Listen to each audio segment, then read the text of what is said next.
കഴിഞ്ഞ ദിവസം എവർട്ടൺ പീറ്റർബറിനെതിരെ ഒരു മത്സരമുണ്ടായിരുന്നു. ആ മത്സരം എവർട്ടൺ 2-0 ജയിച്ചായിരുന്നു. എന്നാൽ അതിനേക്കാൾ കൂടുതൽ തരംഗമായത് ആ മത്സരത്തിന് ഏതാനും മണിക്കൂറുകൾക്ക് മുൻപേ തന്നെ എവർട്ടൻ്റെ പരിശീലകനായ ഷീൻ ഡൈഷിനെ പുറത്താക്കി എന്ന വിവരം വന്നപ്പോഴാണ്.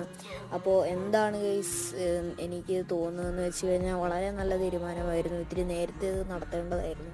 അപ്പോൾ പുതിയ പരിശീലകനെയും എവർട്ടൺ ഇന്ന് പ്രഖ്യാപിച്ചിരിക്കുകയാണ്. അപ്പോൾ മുൻപത്തെ എവർട്ടൺ പരിശീലകൻ തന്നെയായിരുന്ന ഡേവിഡ് മോയിസാണ് ഗൈസ് തിരിച്ചു വന്നിരിക്കുന്നത്.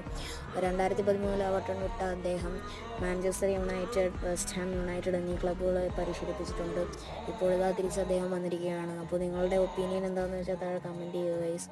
എനിക്ക് തോന്നുന്നു നമുക്കും ഉണ്ടാവും ഒരു കാലം മാൻ സിറ്റി, ലിവർപൂൾ എന്ന പേരൊക്കെ കേൾക്കുമ്പോൾ ആളുകൾ ഭയക്കുന്ന പോലെ ഒരു ദിവസം എവർട്ടൺ എന്ന പേര് കേൾക്കുമ്പോൾ ആളുകൾ ഭയക്കും. No hype, only hope. മറ്റൊരു വീഡിയോയിൽ കാണാം. ബൈ.